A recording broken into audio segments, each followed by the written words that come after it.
Jangan sentuh. Mahal. Kamu tak akan mampu beli. Lagian kamu juga tak pantas pakai tas mahal ini. Gundik itu mengejekku saat pameran tas branded. Suamiku tertawa. 30 menit kemudian mereka syok saat aku memegang mic dan bicara di atas panggung. Pernikahan kami dimulai pada pagi yang tampak sempurna. Langit cerah, bunga putih menghiasi pelaminan, dan senyumku mengembang penuh harap. Saat itu aku benar-benar percaya, cinta adalah segalanya.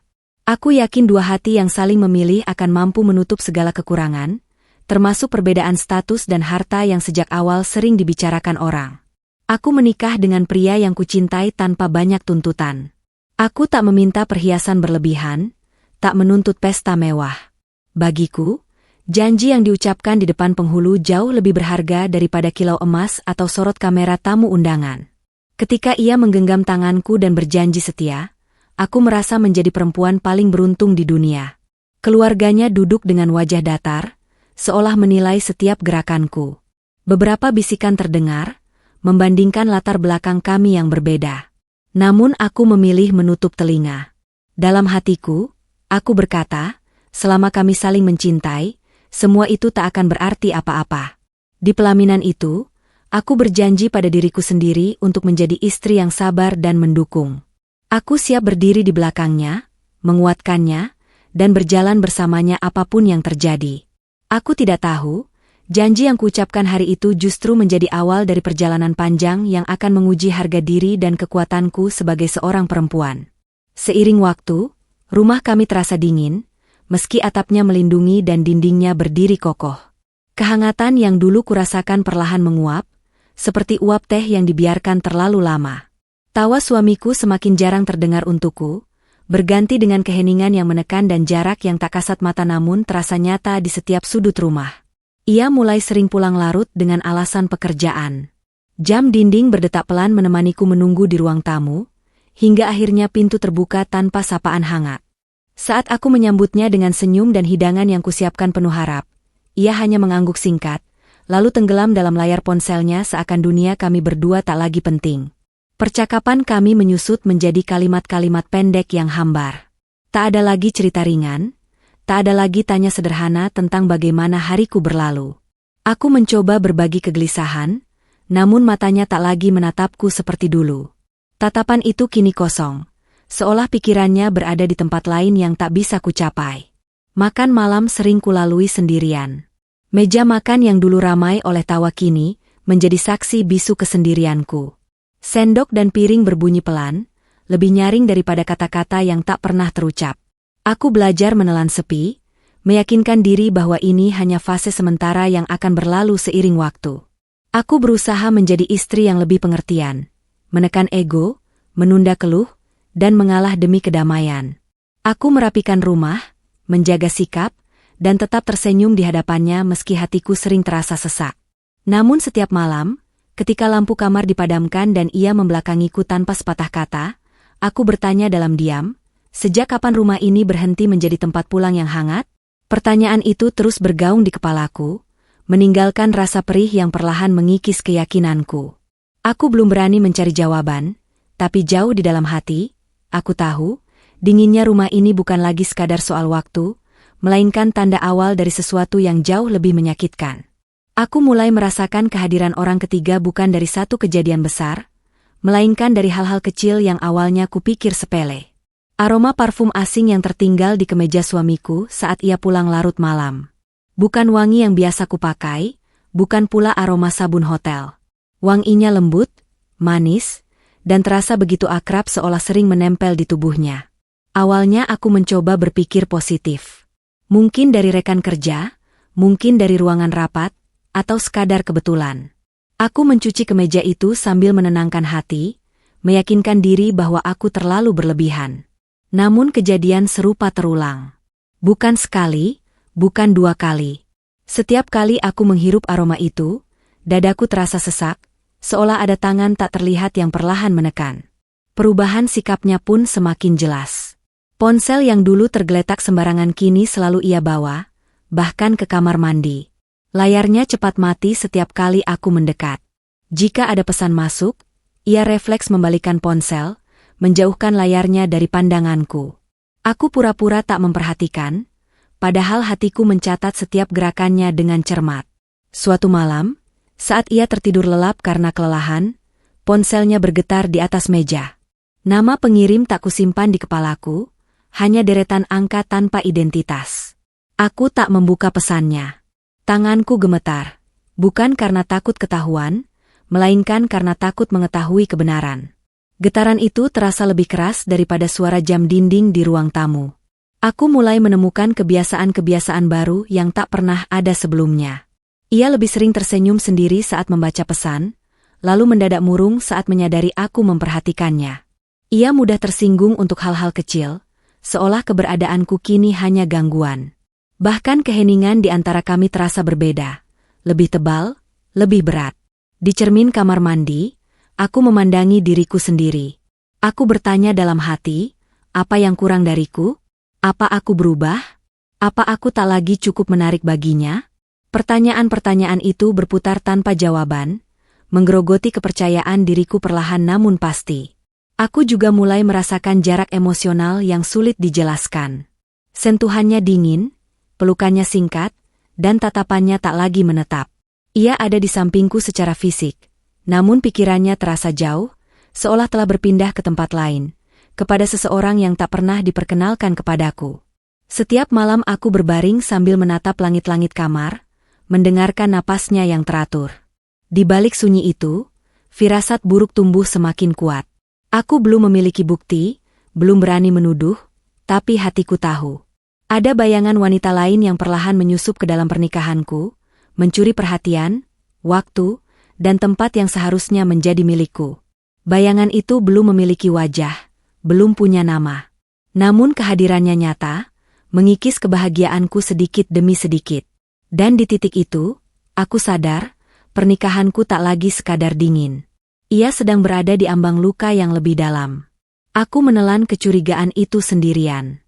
Setiap tanda yang kulihat, setiap firasat yang menyesakkan dada, kupaksa tenggelam dalam diam. Aku memilih percaya bahwa semua ini hanyalah ujian kecil dalam pernikahan.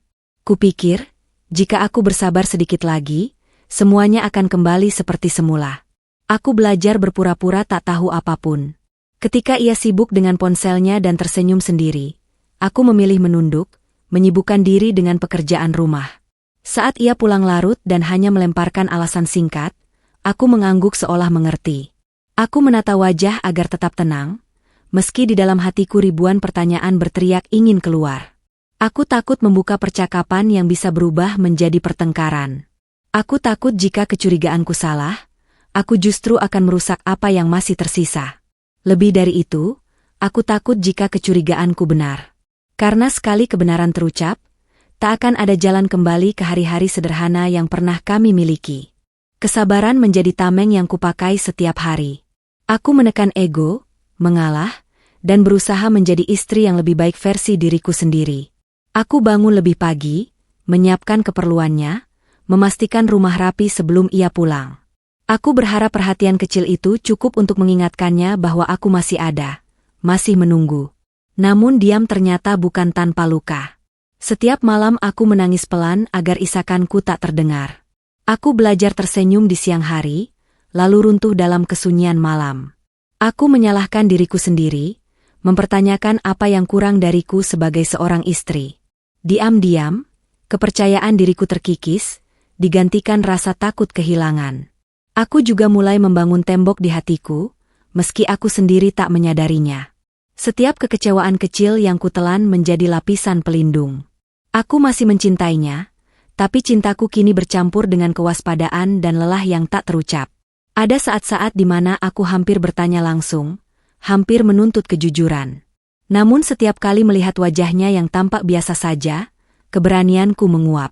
Aku kembali memilih diam, berharap waktu akan memperbaiki segalanya tanpa harus ada kata yang menyakitkan. Aku tak tahu saat itu bahwa diam bukanlah penyelamat. Diam hanyalah penundaan dari luka yang lebih besar. Tapi pada titik itu, aku masih percaya bahwa kesabaran seorang istri mampu menjaga pernikahan tetap utuh, meski harus mengorbankan perasaanku sendiri. Di balik diamku, aku membangun mimpi sendiri, Sebuah dunia kecil yang perlahan kutata tanpa diketahui siapapun, termasuk suamiku. Mimpi itu lahir bukan dari ambisi besar, melainkan dari kebutuhan untuk bertahan. Aku membutuhkan sesuatu yang menjadi milikku sendiri, tempat aku bisa bernapas tanpa rasa takut, tanpa penilaian. Semua bermula dari malam-malam sunyi ketika rumah terasa asing. Saat suamiku terlelap atau sibuk dengan dunianya sendiri, aku duduk di depan laptop dengan cahaya redup. Tanganku gemetar bukan karena ragu, tetapi karena harapan yang lama terkubur mulai berani muncul. Aku membaca, belajar, dan mencatat dengan tekun, seolah sedang menanam benih di tanah yang belum tentu subur. Aku memulai dengan langkah kecil. Tak ada kantor megah, tak ada modal besar. Hanya keberanian, ketekunan, dan keyakinan bahwa aku mampu. Setiap kegagalan kecil kuterima sebagai pelajaran. Setiap keberhasilan sederhana kurayakan dalam diam, dengan senyum kecil yang hanya aku sendiri yang tahu maknanya. Aku belajar mengatur waktu di sela peranku sebagai istri. Pagi hari kuhabiskan untuk rumah tangga, siang hingga sore untuk mengembangkan ide, dan malam kembali menjadi perempuan yang berpura-pura tak lelah. Tak jarang mataku perih karena kurang tidur. Namun ada kepuasan yang tak pernah kurasakan sebelumnya. Untuk pertama kalinya, aku merasa hidup untuk diriku sendiri. Bisnis itu tumbuh perlahan, seperti rahasia yang kian matang. Aku menjaga semuanya tetap tersembunyi, bukan karena takut dibatasi, tetapi karena aku ingin membuktikan bahwa aku bisa berdiri tanpa bergantung pada siapapun. Diamku bukan lagi sekadar menahan luka, melainkan strategi untuk bangkit dengan caraku sendiri. Di dunia kecil yang kubangun itu, aku menemukan kembali diriku. Aku tak lagi hanya istri yang menunggu, melainkan perempuan yang mencipta. Setiap keputusan yang kuambil, setiap risiko yang kuterima, mengembalikan rasa percaya diri yang sempat hilang. Aku mulai memahami bahwa nilai diriku tak pernah ditentukan oleh perhatian seseorang. Ada kalanya aku hampir bercerita, hampir membagi lelah dan bahagia. Namun aku menahan diri. Mimpi ini terlalu rapuh untuk disentuh keraguan orang lain. Aku memilih menyimpannya rapi, menunggu waktu yang tepat untuk berdiri di bawah cahaya. Tanpa kusadari, mimpi yang kusimpan itu tumbuh jauh melampaui ekspektasiku. Ia bukan lagi sekadar pelarian, melainkan fondasi masa depanku. Dan di saat yang sama, aku tahu, hari ketika rahasia ini terungkap akan menjadi titik balik yang tak akan pernah bisa ditarik kembali. Undangan pameran tas branded tiba di antara tumpukan surat dan pesan elektronik yang masuk ke surel pribadiku. Amplop digital itu sederhana, namun isinya membuat jantungku berdebar. Nama acara yang tercantum di sana adalah hasil dari kerja keras bertahun-tahun, sesuatu yang selama ini hanya kusimpan dalam diam. Aku membaca undangan itu berulang kali, menahan senyum yang nyaris pecah. Aku belum berniat membicarakannya pada siapapun. Pameran ini seharusnya menjadi momen penting, tapi aku ingin menjalaninya tanpa sorotan berlebihan. Namun segalanya berubah ketika suamiku tanpa sengaja melihat nama acara itu di layar ponselku. Matanya langsung berbinar, bukan karena bangga, melainkan karena gengsi. Acara besar seperti ini masa aku nggak ikut? Katanya dengan nada yang tak memberi ruang penolakan. Ia mulai membayangkan dirinya berdiri di tengah orang-orang penting, berjabat tangan, dan memamerkan status. Baginya, pameran itu adalah panggung untuk eksistensi sosial, bukan tentang karya atau proses di baliknya. Aku hanya mengangguk pelan. Di satu sisi, aku ragu. Di sisi lain, aku merasa ini adalah ujian. Ujian bagi kesabaranku dan ujian bagi rahasia yang selama ini kujaga. Aku membiarkannya ikut, meski hatiku tak sepenuhnya siap. Hari pameran tiba. Aula megah itu dipenuhi cahaya, musik lembut, dan deretan tas eksklusif yang tertata rapi. Setiap sudut memancarkan kemewahan. Aku melangkah masuk dengan perasaan campur aduk, bangga, gugup, dan waspada. Sementara suamiku berjalan sedikit lebih depan, dadanya membusung, seolah tempat itu memang miliknya. Ia sibuk menyapa orang-orang yang bahkan tak benar-benar dikenalnya.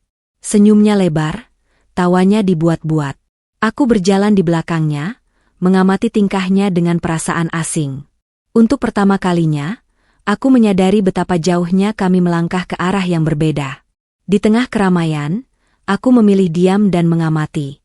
Setiap tas yang dipamerkan adalah bagian dari mimpiku, dari malam-malam tanpa tidur, dari keputusan-keputusan sulit yang kuambil sendirian. Namun di hadapan suamiku, aku tetap menjadi istri biasa yang tak ia pandang istimewa. Aku tahu, pameran ini bukan sekadar acara.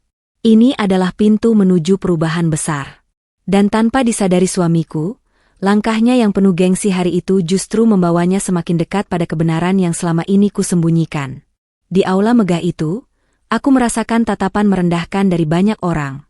Bahkan sejak langkah pertama kakiku menjejak lantai marmer yang mengilap. Lampu-lampu kristal menggantung anggun di langit-langit, memantulkan kilau kemewahan yang menusuk mata. Namun di balik keindahan itu, ada rasa asing yang menyelimuti diriku, seolah aku bukan bagian dari dunia yang sedang kurayakan dengan sepenuh hati. Aku bisa merasakan pandangan mereka menyapu dari ujung rambut hingga ujung kaki.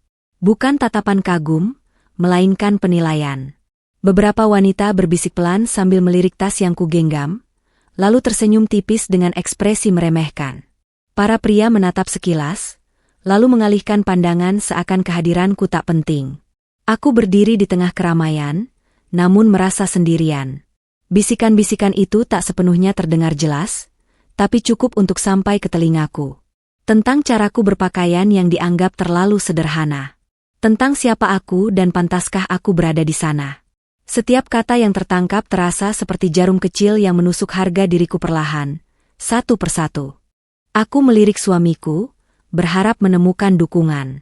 Namun ia justru sibuk bercengkerama, tertawa lepas bersama orang-orang yang baru dikenalnya. Sesekali ia menoleh ke arahku, bukan untuk menenangkan, melainkan memastikan aku tetap berdiri di tempat yang menurutnya pantas. Di belakang, tak terlalu terlihat. Aku menarik napas panjang, mencoba menegakkan punggung. Di hadapanku, deretan tas brandy tersusun rapi, masing-masing adalah bukti dari mimpi yang selama ini kubangun. Ironisnya, tak satu pun dari mereka tahu bahwa aku memiliki keterkaitan langsung dengan semua ini. Di mata mereka, aku hanyalah perempuan biasa yang kebetulan hadir. Tatapan meremehkan itu semakin terasa saat aku mendekat ke salah satu display. Seorang staf sempat memandangku ragu sebelum tersenyum kaku. Seorang tamu lain mendengus pelan, seolah kehadiranku mengganggu pemandangan. Aku menahan diri untuk tidak bereaksi. Aku belajar dari diam, bahwa reaksi emosional hanya akan menguatkan anggapan mereka. Di dalam dadaku, ada dua perasaan yang saling bertabrakan. Luka karena diremehkan, dan keyakinan karena aku tahu kebenarannya. Aku tahu setiap detail tas-tas itu, setiap jahitan, setiap keputusan desain. Aku tahu betapa kerasnya proses di balik kilau ini. Pengetahuan itu menjadi pegangan yang menahanku agar tidak runtuh. Aku membiarkan mereka menilai sesuka hati. Aku membiarkan bisikan dan tatapan itu berlalu tanpa bantahan. Karena di balik semua itu, aku menyimpan satu hal yang tak mereka miliki, waktu. Dan ketika waktunya tiba, semua pandangan merendahkan itu akan berubah menjadi keterkejutan yang tak terlupakan. Aku sedang berdiri di dekat salah satu sudut aula ketika keramaian itu sedikit terbelah.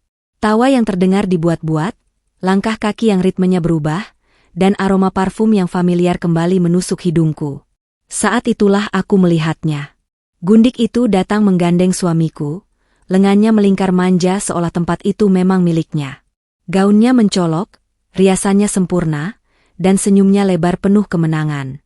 Ia berjalan dengan percaya diri, menatap sekeliling seakan ingin memastikan semua mata tertuju padanya. Dan benar saja, beberapa orang langsung memperhatikannya, tersenyum ramah, bahkan menyambut dengan antusias. Suamiku tampak berbeda saat bersamanya. Wajahnya lebih hidup, tawanya lebih lepas. Ia membungkuk sedikit saat berbicara dengannya, gestur yang tak pernah lagi ia lakukan padaku. Pemandangan itu terasa seperti tamparan pelan namun bertubi-tubi, menghantam dadaku tanpa ampun. Aku berdiri mematung. Di hadapan banyak orang, aku seolah menghilang. Tak ada pengenalan, tak ada penjelasan. Ia bahkan tak menoleh ke arahku. Seakan keberadaanku di sana hanyalah bayangan yang tak layak diakui. Aku merasakan panas di wajahku, campuran antara malu, marah, dan perih yang sulit diuraikan. Wanita itu melirikku sekilas. Tatapannya cepat, tapi cukup tajam. Ada sorot kemenangan di sana, seolah ia tahu persis siapa aku dan posisi apa yang sedang ia rebut. Senyum tipisnya mengembang, Lalu ia kembali menempelkan tubuhnya pada suamiku, berbicara dengan suara yang dibuat manja. Bisikan kembali terdengar di sekelilingku. Kali ini lebih jelas, lebih berani. Beberapa pasang mata bergantian menatapku dan wanita itu, membandingkan tanpa rasa bersalah. Aku bisa merasakan diriku sedang diukur, dinilai, dan diputuskan dalam hitungan detik oleh orang-orang yang bahkan tak mengenalku. Aku ingin melangkah pergi, tapi kakiku terasa berat. Ada bagian dari diriku yang ingin berteriak, menuntut penjelasan, menegaskan siapa aku sebenarnya. Namun aku memilih tetap berdiri. Aku menegakkan punggung, menarik napas perlahan, dan menahan semua emosi yang bergolak di dalam. Di saat itulah aku sadar, ini bukan lagi sekadar kecurigaan atau firasat. Ini adalah kenyataan yang dipamerkan tanpa rasa bersalah. Gundik itu hadir bukan sebagai rahasia, melainkan sebagai pernyataan. Dan suamiku, dengan diamnya, telah memilih untuk mengabaikanku. Namun di balik luka yang menganga, ada satu hal yang tetap kupeluk erat, kendali atas diriku sendiri. Mereka boleh merendahkanku hari ini, memperlakukanku seolah tak ada. Tapi aku tahu, langkah mereka membawa mereka semakin dekat pada momen ketika semua peran akan terbalik. Aku melangkah mendekat ke salah satu display tas dengan hati-hati, seolah setiap langkahku diawasi. Tanganku terangkat perlahan, bukan untuk memamerkan apapun, hanya ingin menyentuh permukaan tas yang selama ini hanya kulihat lewat foto dan sketsa. Tas itu berdiri anggun di balik pencahayaan sempurna, hasil dari kerja keras yang bahkan tak diketahui orang-orang di sekelilingku. Namun sebelum jariku benar-benar menyentuhnya, sebuah suara melengking menghentikanku. "Jangan sentuh. Mahal," katanya dengan nada mengejek, cukup keras untuk menarik perhatian orang-orang di sekitar. Wanita itu berdiri di samping suamiku, menatapku dari ujung kepala hingga kaki dengan senyum sinis yang tak ia sembunyikan. "Kamu tak akan mampu beli. Lagi pula, kamu juga tak pantas pakai tas mahal seperti ini." Kalimat itu jatuh begitu saja, ringan di bibirnya, namun menghantamku seperti benda berat. Beberapa orang tertawa kecil, bukan tawa lepas, melainkan tawa yang setuju, tawa yang merasa berada di posisi aman untuk merendahkan orang lain. Ada pula yang saling pandang, menikmati drama yang tersaji di depan mata. Aku bisa merasakan wajahku memanas. Detak jantungku berlari tak karuan, telingaku berdenging. Dalam sekejap, semua suara lain seolah menghilang, menyisakan kalimat itu yang berulang-ulang menggema di kepalaku. "Jangan sentuh. Mahal. Tak pantas." Kata-kata sederhana yang dirangkai menjadi senjata. Aku menoleh ke arah suamiku. Untuk sepersekian detik, aku berharap ia akan menghentikannya, membelaku, atau setidaknya menegur. Namun yang kudapatkan justru senyum tipis di sudut bibirnya, lalu tawa kecil yang menyusul. Tawa itu lebih menyakitkan daripada hinaan siapapun. Di saat itulah aku benar-benar menyadari posisiku. Aku sendirian. Wanita itu semakin percaya diri. Ia mendekat, sengaja berdiri lebih dekat dengan display, seolah ingin menandai wilayah. Tangannya menyentuh tas itu dengan berlebihan, memamerkan kepemilikan yang sebenarnya tak pernah ada. "Tas beginian cuma cocok buat orang-orang tertentu," lanjutnya sambil melirikku lagi. Bisikan kembali terdengar, kali ini lebih ramai. Beberapa pasang mata menatapku penuh rasa ingin tahu, sebagian lagi dengan iba yang setengah hati. Aku berdiri kaku, seperti dipaku di lantai marmer yang dingin. Setiap naluri di dalam diriku ingin membalas, ingin membuka rahasia yang selama ini kusimpan rapat-rapat. Namun aku menahan diri. Aku menarik napas panjang, membiarkan kata-kata itu lewat tanpa reaksi. Aku tahu, jika aku melawan saat ini, aku hanya akan terlihat seperti perempuan tersakiti yang kehilangan kendali. Dan aku bukan itu. Tidak lagi. Di balik diamku, ada keputusan yang mengeras. Kalimat menyakitkan itu menjadi titik balik. Bukan untuk menjatuhkanku, melainkan untuk mengingatkanku bahwa waktuku hampir tiba. Biarkan mereka tertawa sekarang. Biarkan mereka merasa menang. Karena aku tahu, panggung ini belum selesai. Dan ketika giliranku berbicara tiba, semua tawa kecil itu akan berubah menjadi keheningan yang memekakan. Tawa itu terdengar ringan, bahkan nyaris santai. Suamiku ikut tertawa, berdiri di sisi wanita itu seolah apa yang baru saja diucapkan hanyalah candaan kecil. Namun bagiku, tawa itu menghancurkan. Lebih menghancurkan daripada hinaan yang diarahkan kepadaku. Karena tawa itu datang dari orang yang seharusnya melindungiku. Aku menatap wajahnya, mencoba mencari sisa empati yang pernah ku kenal. Tak ada. Yang kulihat hanyalah kesenangan singkat, kepuasan yang lahir dari penerimaan orang-orang di sekelilingnya. Ia tertawa bukan karena lucu, melainkan karena aman berada di sisi yang merasa lebih tinggi. Hatiku runtuh seketika, seperti bangunan rapuh yang akhirnya menyerah pada guncangan kecil namun terus-menerus. Ada rasa dingin yang menjalar dari dada ke seluruh tubuhku. Napasku tertahan, namun wajahku tetap tenang. Aku belajar dari luka-luka sebelumnya, jangan pernah memberi mereka kepuasan melihatmu hancur. Di sekelilingku, tawa kecil lain menyusul. Bukan tawa yang keras, melainkan tawa setuju. Tawa yang menguatkan posisi si perendah dan melemahkan yang direndahkan. Aku berdiri di tengah lingkaran itu, sendirian, menahan diri agar bahuku tidak bergetar. Aku ingin bertanya, sejak kapan aku menjadi bahan hiburan? Sejak kapan perasaanku tak lagi layak dipertimbangkan? Pertanyaan-pertanyaan itu mengendap tanpa suara. Aku tahu, jawaban tak akan datang dari mulutnya. Wajahku tetap tenang, bahkan aku memaksakan senyum tipis. Senyum yang terasa asing di bibirku sendiri. Di dalam, ada bagian diriku yang retak, lalu mengeras. Setiap tawa yang kudengar menjadi paku yang mengunci keputusanku. Aku mengingat janji di pelaminan, malam-malam sunyi, dan semua diam yang kupilih. Semua itu bertemu di titik ini. Tawa suamiku menjadi garis pemisah yang jelas antara masa lalu dan masa depan. Tidak ada lagi keraguan, tidak ada lagi harapan yang samar. Aku menunduk sejenak, mengatur napas. Aku tidak akan menangis di sini. Tidak sekarang. Tempat ini bukan panggung untuk kesedihanku. Panggung ini menunggu sesuatu yang lain, kebenaran. Ketika aku mengangkat kepala kembali, tatapanku sudah berbeda. Lebih tenang, lebih teguh. Mereka mungkin mengira aku kalah, mengira tawa itu telah menjatuhkanku. Padahal sesungguhnya, tawa itulah yang membebaskanku dari ilusi terakhir. Aku melangkah mundur satu langkah, memberi ruang pada mereka untuk terus tertawa. Di dalam diriku, keputusan telah dibuat. Aku akan bicara, tapi bukan sekarang. Aku akan berdiri, tapi pada saat yang tepat. Dan saat itu tiba, tawa yang tadi menghancurkanku akan berubah menjadi keheningan yang tak bisa mereka hindari.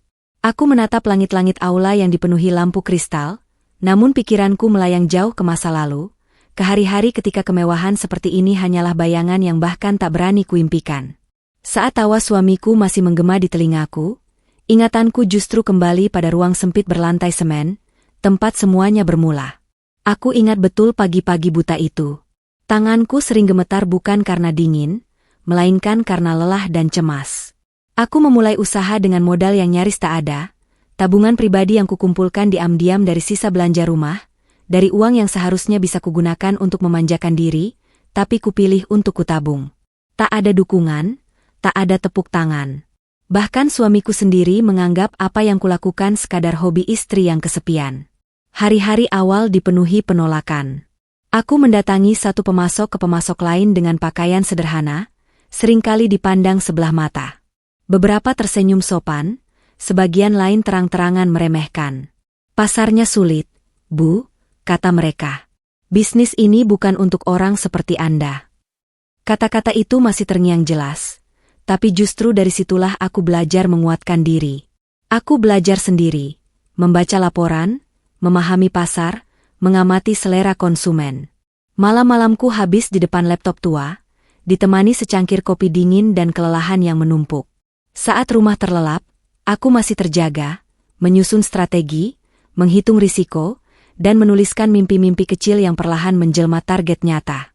Ada hari-hari ketika aku hampir menyerah. Saat kerugian datang bertubi-tubi, saat pesanan dibatalkan sepihak, saat kepercayaan diri runtuh oleh kegagalan. Tapi setiap kali itu terjadi, aku selalu mengingat satu hal. Aku tak boleh bergantung pada siapapun. Aku ingin berdiri dengan kakiku sendiri, tanpa perlu diakui, tanpa perlu dipuji. Perlahan, usaha itu mulai bernapas. Satu klien datang, lalu dua, lalu bertambah banyak. Namaku mungkin belum dikenal, tapi karyaku mulai diperhitungkan. Aku memperlakukan setiap kesempatan dengan sungguh-sungguh, seolah itu yang terakhir. Dari situlah reputasi terbentuk, diam-diam, tapi kokoh. Tak ada yang tahu bahwa di balik senyumku sebagai istri yang tampak biasa, aku menyimpan identitas lain. Seorang perempuan yang membangun kerajaan kecilnya sendiri dari nol. Aku belajar menahan lelah, menelan kecewa, dan menyimpan kebanggaan itu rapat-rapat di dada. Kini, berdiri di tengah pameran megah ini, ingatan itu menjadi jangkar bagiku. Tawa yang tadi menghancurkan hatiku tak lagi sepenuhnya menyakitkan. Karena aku tahu, aku pernah jauh lebih jatuh, dan aku berhasil bangkit tanpa siapapun menyadarinya.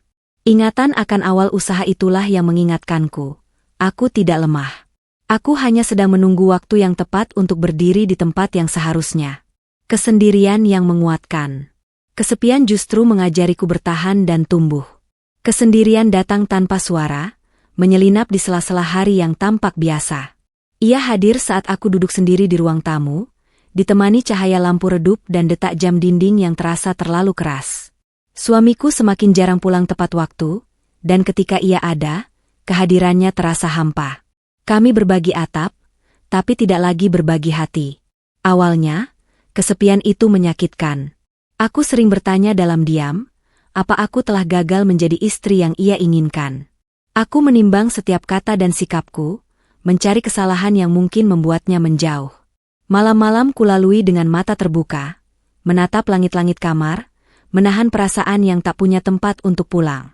Aku merasa tak terlihat. Hadir, namun seolah tak pernah benar-benar dianggap ada.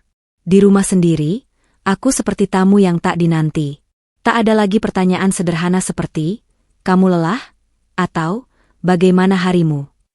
Yang tersisa hanya rutinitas dingin dan jarak yang makin sulit dijelaskan. Namun waktu mengubah caraku memandang kesepian. Perlahan, aku berhenti melawannya. Aku membiarkan sunyi itu tinggal, dan justru dari sanalah aku mulai mendengar diriku sendiri. Dalam keheningan, aku menyadari betapa lama aku mengorbankan suara hatiku demi menjaga pernikahan tetap utuh. Kesepian memberiku ruang untuk berpikir jernih. Aku mulai mengenali kembali perempuan yang dulu, yang berani bermimpi, yang percaya pada kemampuannya, yang tidak menggantungkan harga dirinya pada penerimaan orang lain. Aku belajar menikmati pagi sendirian, membuat kopi tanpa menunggu siapapun, dan merayakan hari tanpa berharap ditemani. Tak ada yang menyemangati, maka aku belajar menyemangati diri sendiri. Tak ada yang memeluk, maka aku belajar menguatkan hatiku sendiri. Dari hari ke hari, aku menjadi lebih tenang, lebih tegar. Aku berhenti meminta, berhenti berharap pada perhatian yang tak pernah datang. Kesendirian mengajarkanku satu hal penting, aku mampu bertahan. Tanpa sandaran, aku belajar berdiri. Tanpa pengakuan, aku belajar menghargai diriku sendiri. Dari sunyi itulah, kekuatanku tumbuh, diam-diam, namun nyata. Dan untuk pertama kalinya, aku tidak lagi takut sendirian. Karena aku tahu, aku tidak pernah benar-benar kosong. Aku sedang ditempa. Ejekan terus berlanjut. Aku menunggu waktu yang tepat. Sabar itu seperti benang tipis yang kutarik setiap menit agar tidak putus. Setelah kalimat menyakitkan itu meluncur begitu saja dari bibir wanita itu, ejekan tidak berhenti. Justru semakin menjadi-jadi. Setiap langkahku di aula megah itu terasa diawasi, seolah aku adalah tontonan yang sah untuk direndahkan. Aku mendengar tawa kecil setiap kali aku melintas. Ada yang berbisik tanpa menurunkan suara, sengaja memastikan aku mendengarnya. Mereka membandingkanku dengan wanita itu, pakaian, penampilan, cara berjalan, seolah nilai seorang perempuan hanya bisa diukur dari kilau yang menempel di tubuhnya. Aku tetap berjalan pelan, menahan setiap reaksi yang ingin meledak. Wanita itu tak berhenti memamerkan diri. Ia tertawa lebih keras dari yang perlu, menggandeng lengan suamiku dengan penuh kepemilikan. Sesekali ia melirikku, memastikan aku melihat semuanya. Tatapannya seolah berkata bahwa ia telah menang, bahwa posisiku telah tergantikan tanpa perlu kata perpisahan. Suamiku membiarkan semua itu terjadi. Ia bahkan ikut menimpali candaan-candaan yang menjatuhkanku, tertawa ringan seolah perasaanku tak pernah berarti. Setiap tawanya menambah luka, namun juga menajamkan kesadaranku. Aku berhenti berharap padanya. Di titik itu, sabarku bukan lagi tentang mempertahankan pernikahan, melainkan tentang menjaga harga diriku sendiri. Aku memilih diam, bukan karena lemah, melainkan karena aku tahu ini bukan panggungku. Belum. Aku menatap sekeliling aula, memperhatikan detail yang luput dari perhatian mereka. Susunan acara, pergerakan panitia, layar besar di depan panggung, dan mikrofon yang terletak rapi di sisi podium. Semua itu bukan asing bagiku. Justru terasa sangat dekat. Setiap ejekan yang kudengar kuterima sebagai pengingat. Pengingat bahwa aku tidak boleh gegabah. Bahwa satu langkah salah akan meruntuhkan semua yang telah kubangun bertahun-tahun. Aku menahan diri untuk tidak membalas, tidak membuka rahasia sebelum waktunya. Kesabaran ini mahal, tapi aku bersedia membayarnya. Di dalam dadaku, ada amarah yang terkendali. Bukan amarah yang membabi buta, melainkan amarah yang dingin dan terarah. Aku tahu persis apa yang akan kulakukan ketika saatnya tiba.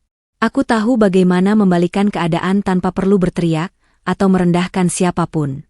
Aku hanya perlu menunggu. Menunggu namaku dipanggil. Menunggu mikrofon itu berada di tanganku. Menunggu seluruh mata yang kini meremehkan berubah menjadi terbelalak. Dan saat momen itu datang, semua ejekan hari ini akan berubah menjadi saksi bisu bahwa kesabaranku bukanlah kebodohan, melainkan strategi. Sabar ini hampir habis. Tapi tepat sebelum ia putus, kebenaran akan berdiri tegak di atas panggung. Panitia mulai menata panggung. Detik-detik penting mendekat. Suasana aula perlahan berubah. Musik latar yang semula mengalun santai mulai dikecilkan volumenya. Beberapa panitia berjalan cepat, membawa alat komunikasi di telinga, berbicara singkat dengan bahasa yang terdengar teknis. Lampu-lampu di atas panggung satu persatu dinyalakan, sorotannya mengarah ke tengah, seolah memanggil perhatian semua yang hadir. Aku berdiri sedikit menjauh dari kerumunan, mengamati setiap pergerakan dengan tenang. Di dalam diriku, detak jantung mulai berpacu, namun wajahku tetap datar. Panggung itu kini tak lagi sekadar dekorasi. Ia menjadi simbol, tempat di mana kebenaran akan berdiri tanpa bisa disangkal. Panitia mulai menyusun kursi tamu penting di barisan depan. Beberapa nama besar disebut pelan, memastikan posisi duduk mereka sesuai daftar. Layar besar di belakang panggung menyala, menampilkan logo acara yang sangat kukenal. Logo itu bukan sekadar gambar bagiku, melainkan rangkuman dari kerja keras, kegagalan, dan keberanian yang kutanam bertahun-tahun. Di sisi lain aula, wanita itu masih tertawa, masih menikmati sorotan kecil yang ia ciptakan sendiri. Suamiku berdiri di sampingnya, sesekali melirik panggung dengan wajah penuh rasa ingin tahu. Aku tahu, dalam benaknya, panggung itu hanyalah bagian dari acara biasa. Ia tak pernah menyangka betapa dekatnya panggung itu dengan hidupku. Aku merapatkan genggaman tanganku, merasakan telapak yang sedikit berkeringat. Ada rasa gugup yang manusiawi, tapi tidak ada keraguan. Aku telah melewati malam-malam tanpa tidur, hari-hari penuh penolakan, dan tahun-tahun kesendirian untuk sampai di titik ini. Beberapa menit menunggu bukan apa-apa dibanding semua itu. Seorang panitia perempuan melewatiku, berhenti sejenak, lalu menatapku dengan senyum sopan. Tatapan itu bukan tatapan meremehkan seperti sebelumnya, melainkan tatapan hormat yang singkat namun jelas. Ia mengangguk kecil, seolah memberi isyarat bahwa semuanya berjalan sesuai rencana. Dadaku menghangat oleh keyakinan yang kian menguat. Pengunjung mulai diarahkan mendekat ke area panggung. Percakapan pelan menggantikan tawa-tawa sebelumnya. Aula yang tadi riuh kini dipenuhi rasa penasaran. Semua mata perlahan mengarah ke satu titik yang sama, menunggu apa yang akan terjadi selanjutnya. Aku menarik napas panjang. Di ambang detik-detik penting ini, aku tidak lagi merasa sebagai perempuan yang direndahkan. Aku berdiri sebagai diriku sendiri, perempuan yang tahu siapa dirinya, apa yang ia bangun, dan mengapa ia ada di tempat ini. Panggung telah siap. Lampu menyala sempurna. Mikrofon diletakkan di posisi utama. Dan aku tahu, langkah selanjutnya akan mengubah segalanya. Namaku disebut sebagai pembicara utama. Seorang pembawa acara melangkah ke atas panggung dengan senyum profesional. Ia merapikan kartu kecil di tangannya, menunggu hingga suara di aula benar-benar mereda. Detik-detik itu terasa panjang, seolah waktu sengaja melambat hanya untuk menguji kesabaranku sekali lagi. Selanjutnya, suara pembawa acara menggema melalui pengeras suara. Kita akan mendengarkan sambutan dari sosok di balik terselenggaranya pameran eksklusif hari ini. Beberapa orang mulai bertepuk tangan sopan. Aku melihat suamiku ikut menoleh ke arah panggung, ekspresinya datar, sama sekali tak menyiratkan ketertarikan khusus. Wanita di sampingnya masih tersenyum santai, tak menyadari apa yang akan terjadi. Pembawa acara berhenti sejenak, lalu menyebutkan satu nama. Namaku. Suara itu terdengar jelas, tanpa ragu, menggema di seluruh aula. Dalam satu tarikan napas, dunia seakan berhenti berputar. Beberapa orang tampak saling berpandangan, mencoba memastikan apa yang baru saja mereka dengar. Ada dahi yang berkerut, ada bisikan cepat yang langsung menyebar seperti riak air. Aku melihat suamiku menegang. Senyum di wajahnya membeku. Matanya bergerak cepat, mencari-cari sosok yang disebutkan, hingga akhirnya pandangannya bertemu denganku. Untuk pertama kalinya malam itu, ia benar-benar menatapku. Bukan dengan tatapan meremehkan, melainkan dengan kebingungan yang tak bisa ia sembunyikan. Wanita di sampingnya ikut menoleh, mengikuti arah pandangan suamiku. Senyum di bibirnya perlahan memudar saat ia menyadari semua mata di sekitar mulai mengarah ke satu titik, ke arahku. Aku melangkah maju. Setiap langkah terasa mantap, meski jantungku berdegup kencang. Suara sepatu haku beradu dengan lantai marmer, terdengar jelas di tengah keheningan yang tercipta.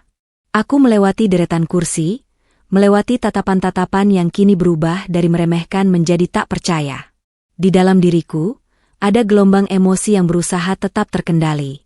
Semua luka, semua ejekan, semua air mata yang pernah kutelan, kini berkumpul menjadi satu kekuatan yang mendorongku maju. Aku tidak lagi ragu. Aku tidak lagi menunduk. Tepuk tangan mulai terdengar, awalnya ragu, lalu semakin jelas. Beberapa orang berdiri sedikit untuk melihat lebih baik, memastikan bahwa perempuan yang berjalan menuju panggung itu benar-benar sosok yang namanya baru saja dipanggil. Aku naik ke atas panggung. Lampu sorot langsung mengarah padaku, hangat dan terang. Aku berdiri di belakang podium, menatap lautan wajah di hadapanku. Di barisan depan, aku melihat suamiku dan wanita itu duduk kaku, seolah dunia mereka baru saja bergeser. Aku meraih mikrofon, merasakan dinginnya di telapak tanganku. Dalam hati, aku berkata pada diriku sendiri, inilah saatnya. Namaku telah dipanggil. Dan dengan itu, seluruh kebohongan mereka mulai runtuh. Aku melangkah ke panggung dengan tenang, mengambil mikrofon. Langkah kakiku terdengar jelas di atas lantai panggung yang mengilap. Setiap tapak seolah memecah keheningan aula yang mendadak sunyi. Lampu sorot mengikuti gerakku, membuat bayanganku memanjang di layar besar belakang panggung. Ratusan pasang mata tertuju padaku, mata yang tadi penuh ejekan, kini berubah menjadi bingung dan penasaran. Aku bisa merasakan pandangan suamiku dari kejauhan. Tatapan itu bukan lagi meremehkan, melainkan ragu, seakan ia sedang mencoba memastikan apa yang sedang terjadi. Di sampingnya, wanita itu masih mematung, senyum congkaknya membeku perlahan. Mereka belum sepenuhnya memahami makna dari namaku yang barusan dipanggil sebagai pembicara utama. Tanganku menerima mikrofon dari panitia. Sentuhannya dingin, namun genggamanku mantap. Anehnya, tidak ada gemetar, tidak ada rasa ingin mundur.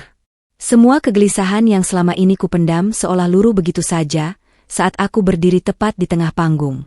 Disinilah aku seharusnya berada. Aku menarik napas perlahan. Ingatanku melintas cepat. Malam-malam sepi, kerja keras yang tak pernah diketahui siapapun, air mata yang jatuh tanpa saksi. Semua itu membentukku menjadi perempuan yang kini berdiri tegak, bukan untuk membalas dendam, melainkan untuk menyatakan kebenaran. Aula semakin hening. Bahkan suara gesekan kursi pun berhenti. Aku menatap ke depan, menatap kerumunan yang dulu membuatku merasa kecil. Kini aku tidak lagi mencari pengakuan dari mereka. Aku hanya ingin berbicara, dengan caraku sendiri. Bibirku sedikit melengkung, bukan senyum kemenangan, melainkan ketenangan. Aku mengangkat mikrofon mendekati mulutku.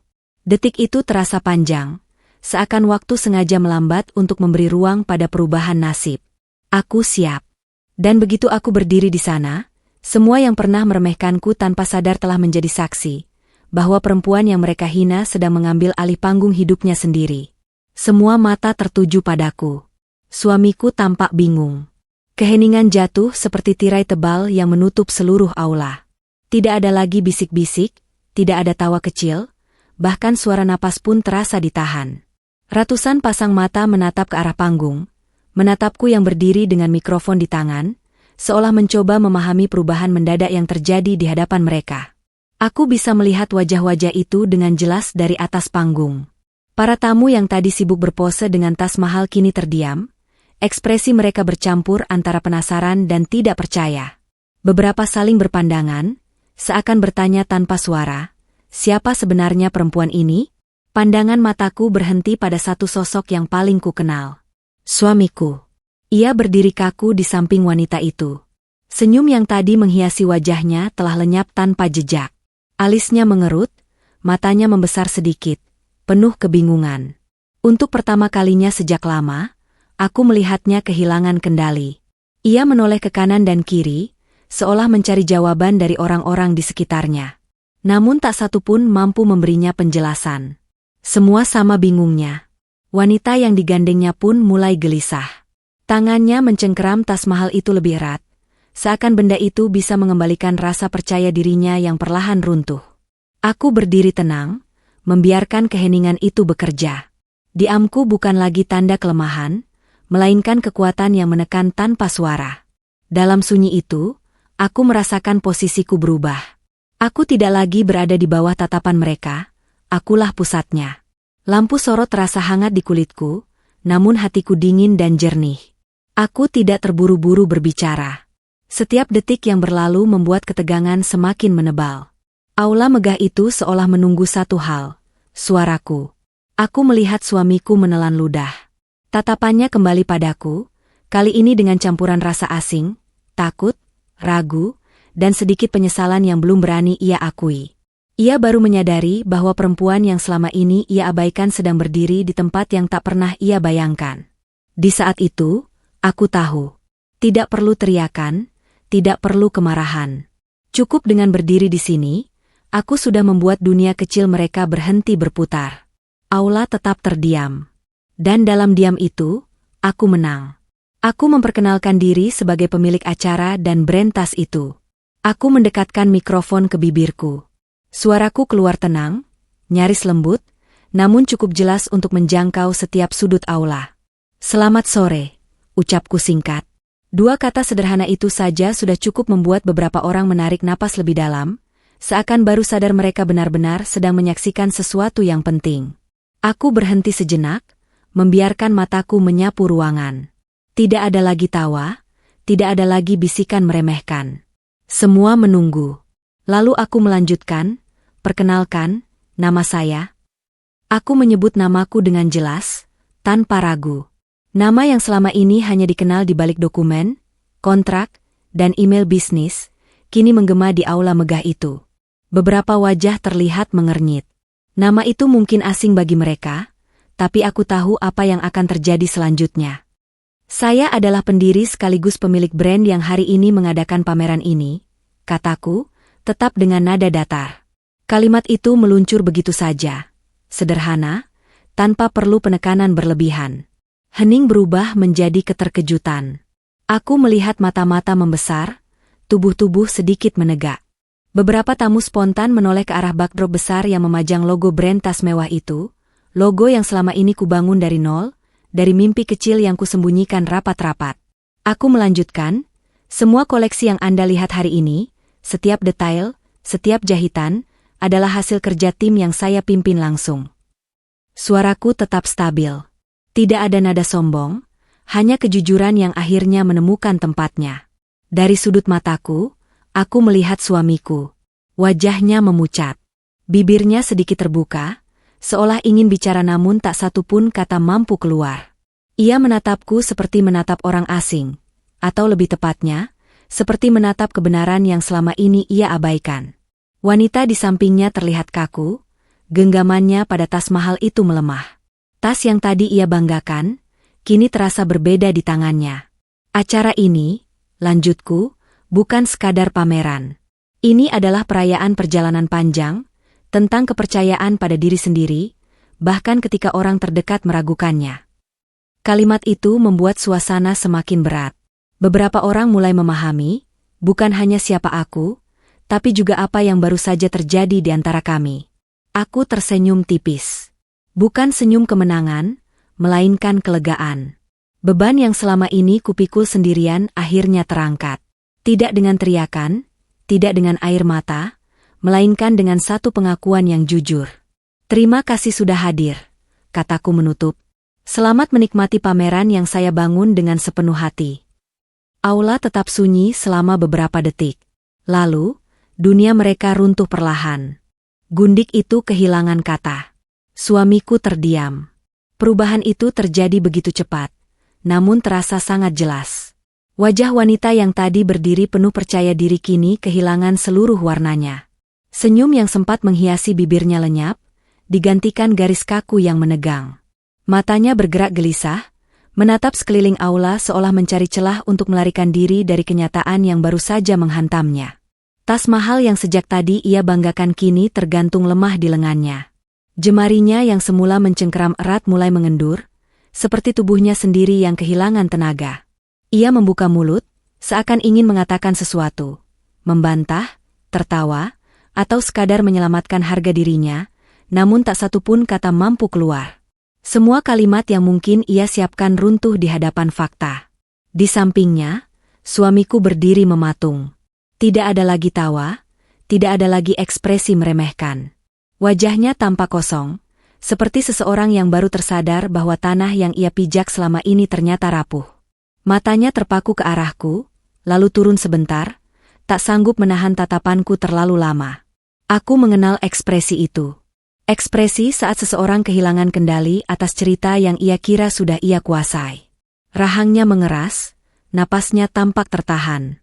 Ia ingin bicara, menjelaskan, atau mungkin menyangkal, namun situasi tidak memberinya ruang. Seluruh aula telah lebih dulu menarik kesimpulan. Bisik-bisik mulai terdengar lagi, kali ini dengan arah yang berbeda. Tatapan para tamu bergeser, bukan lagi ke arahku dengan meremehkan, melainkan ke arah mereka dengan rasa ingin tahu bercampur penilaian. Beberapa orang tampak saling bertukar pandang, seolah menyusun ulang gambaran yang tadi mereka percaya. Wanita itu akhirnya menunduk sedikit.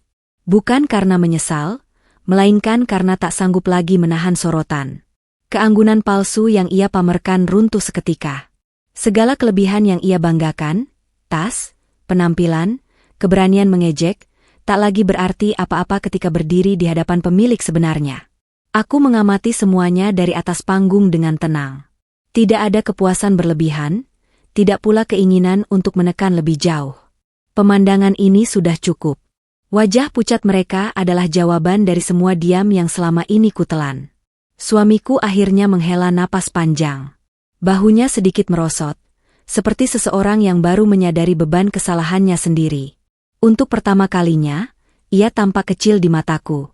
Bukan karena aku lebih tinggi berdiri di panggung, melainkan karena kebenaran telah menelanjanginya. Di saat itu, aku tahu, tanpa perlu satu kata tambahan, bahwa peran mereka di hidupku telah berakhir. Tidak dengan teriakan, tidak dengan pertengkaran. Cukup dengan satu pengakuan, satu panggung, dan satu momen di mana wajah-wajah yang dulu menghina kini tak mampu berkata apa-apa. Wajah mereka pucat. Dan aku tetap berdiri tegak. Aula bergemuruh oleh tepuk tangan dan decak kagum. Detik itu datang tanpa aba-aba. Dari keheningan yang menekan, tiba-tiba terdengar satu suara tepukan tangan. Lalu dua. Lalu beberapa lagi. Hingga dalam hitungan detik, seluruh aula bergemuruh oleh tepuk tangan yang membahana. Suara itu memantul dari dinding megah, menyatu dengan decak kagum yang tak lagi disembunyikan. Aku berdiri di tengah panggung, menerima gelombang reaksi itu dengan napas yang tetap teratur. Tepuk tangan ini terasa berbeda. Bukan basa-basi, bukan formalitas acara. Ini adalah pengakuan. Pengakuan atas kerja keras yang selama ini tersembunyi, atas kebenaran yang akhirnya berdiri di tempat yang seharusnya. Beberapa tamu VIP tampak berdiri dari kursinya. Wajah-wajah yang tadi dipenuhi keraguan kini berubah menjadi penuh hormat. Ada yang mengangguk pelan, Ada yang tersenyum kagum, ada pula yang bertepuk tangan sambil menatapku tanpa berkedip, seolah tak ingin melewatkan satu detik pun dari momen ini. Aku menangkap sekilas reaksi suamiku. Tepuk tangan itu terdengar seperti palu yang menghantam kesadarannya berulang kali. Ia tetap berdiri kaku, dikelilingi oleh sorak-sorai yang tak lagi berpihak padanya. Setiap tepukan terasa seperti penegasan bahwa posisiku telah berubah, dan ia tak lagi memiliki kendali atas cerita ini. Wanita itu menunduk semakin dalam. Decak kagum yang terdengar dari berbagai arah terasa seperti ironi pahit baginya. Tas mahal yang tadi menjadi simbol keangkuhannya kini hanya benda bisu di tangannya.